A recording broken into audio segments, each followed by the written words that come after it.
wanna tell you something, baby. I made you a long time ago. Being in the World, Part 1. The Story of Everybody's Life. Ontology, the science of beingness, reveals deep insights about the nature of human life and experience. An ontological analysis of the human condition, our way of being, shows that our everyday social relations give us a particular kind of preoccupation with the world. This care about the world involves us in a network of conditions and actions we do not choose, leading us away from our authentic self. But this situation, if taken in a specific way, also permits us to investigate our human condition firsthand.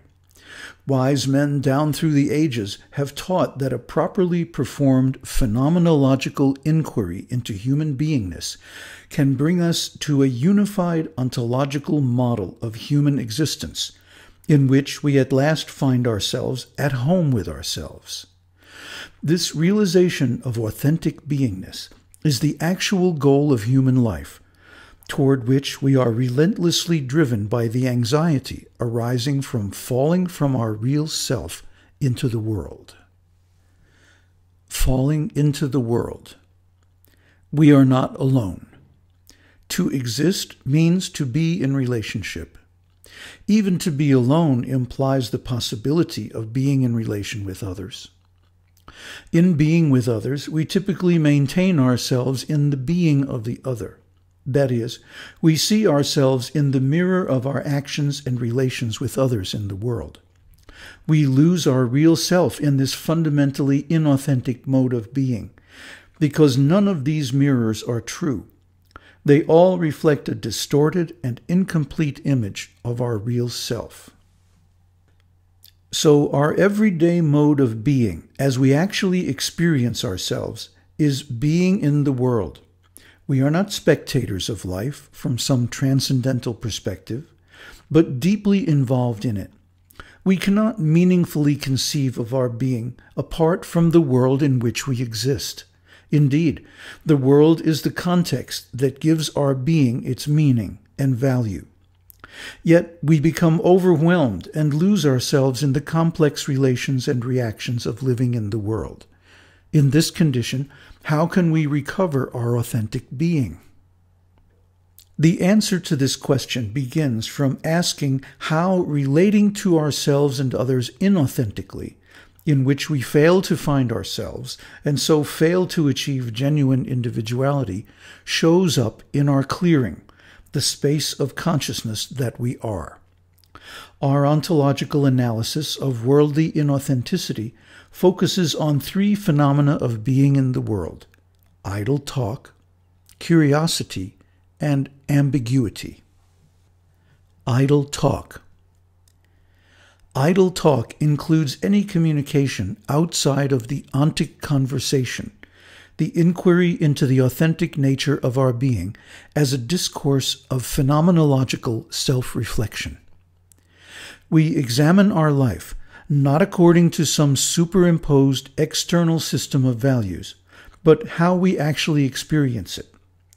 This essay is an example of a disciplined ontic conversation. Idle talk is typical average everyday linguistic communication. All communication displays a triple ontological structure: a subject, the topic or speaker; an object, what the conversation is about; and a relation, the speaker's claim about the object. The unit of ontological structure is the triple, a triune entity usually consisting of subject, object, and relation. The figure at right represents an ontological triple with the vectors of subject, object, and relation. The triple mirrors the structure of perception and is the basic unit of ontological scientific notation, OWL, RDF, and similar formal ontological languages. In idle talk, Our concern for the claim eclipses our concern for its object. In inauthentic communication, rather than trying to achieve genuine access to the object as it is, we focus on what is claimed about it. We take it for granted that what is said is true, without taking a good look at the object, simply because it was said. Worse, we pass it on, disseminate the claim, allow it to influence other conversations about the object, and so on. We thereby lose touch with the original object of the conversation. Our talk becomes ungrounded, empty of the authentic being of the object. We are no longer talking about the object, but about a linguistic abstraction of it. Because we seem to ourselves to understand the object, the convenience of talking about an abstraction seduces us into thinking we understand the object when we actually don't. By conveniently providing the illusion of complete understanding, idle talk closes off its objects rather than revealing them. It also discourages the possibility of future investigation of the object, because after all, we already know all about it. This impersonal, uprooted misunderstanding, often characterized by frequent misuse of the word they, dominates our everyday relations with ourselves, the world, and others, guaranteeing that we will remain inauthentic and far from actual individuality. Curiouser and curiouser. Such an uprooted understanding of the world is detached from any particular task that might focus us upon objects as they are in themselves, thus the term idle talk.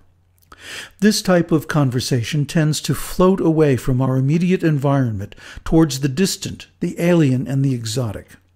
And if the focus of idle talk is the novel, its primary concern tends to be with its novelty. Thus, we continually seek new objects of conversation, not in order to grasp them in their reality, but merely to stimulate ourselves with their newness, so we seek novelty with increasing force and velocity.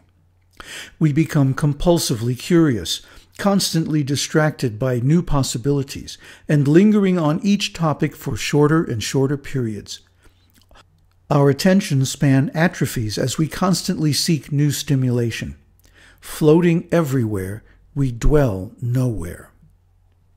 Being systematically detached from our environment by a swelling tide of abstractions, we cannot distinguish genuine comprehension from counterfeit. The convenience of idle talk means that vapid slogans, pithy quotes, and 10-second sound bites replace reasoned analysis and discussion of every subject. Thus, in the world, superficial understanding is universally acclaimed as deep, and real understanding looks eccentric and marginalized. This superficiality is not deliberate. What intelligent individual would plan such a monstrous misunderstanding?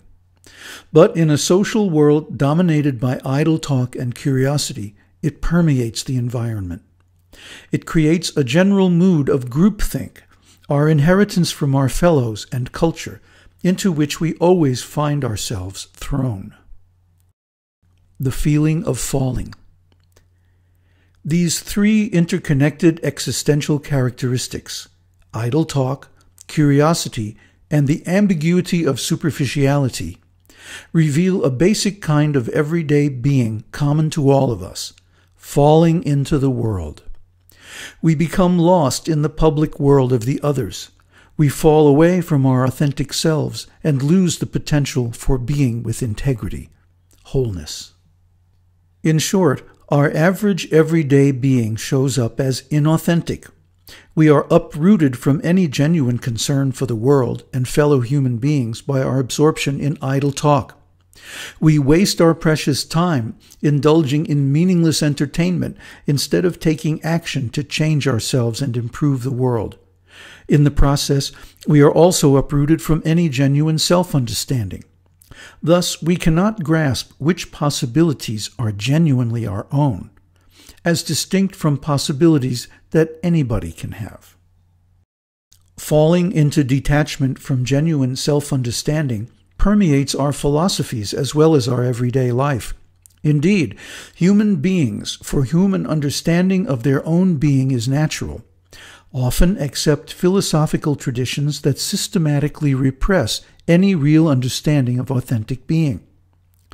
Thus, instead of relentlessly pursuing the phenomenological methodology of ontic self-reflection that leads to authentic being, we content ourselves with convenient, prepackaged designations and rules for being and action made by others that have nothing to do with who we are for ourselves. Various philosophies tend to interpret human beingness as if people were non-living objects. Such ontological errors naturally emerge both from absorption in practical tasks and from the peculiar necessities of philosophical speculation. In our everyday work, inanimate objects lie temptingly available as paradigms of existence. When things need to be done, it is overwhelmingly convenient to treat human beings in the same way. Similarly, in theoretical contemplation, both objects and human beings appear as abstract models, completely detached from their contexts. Such objectification and elementalism are simply convenient shortcuts to ostensibly practical but erroneous conclusions about our beingness. Because of our inherent relatedness and our tendency to lose ourselves in the other, once such misinterpretations become established in philosophical discourse, succeeding generations tend to accept them unquestioningly as self-evident truths, as tradition, what everybody knows, or common sense. Another type of philosopher rejects common sense in favor of ever more novel, even bizarre hypothetical constructions. Perhaps their theoretical convolutions confer upon their adherents a thrill of astonishment at the exotic products of their intellectual advancement. But despite their revolt against common sense, they are no less slaves to the consensual hallucination of the world. Real philosophy must be grounded in phenomenological, ontological inquiry into human beingness in the first person, as lived or on the field, rather than in the third person, as a spectator in the stands, or as theory and speculation.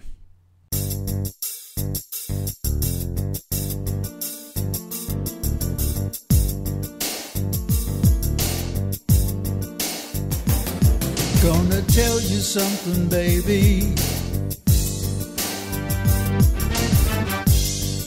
I made you a long time ago. It's about you and me, baby. Just some things you ought to know. Hey, I want you to hear me.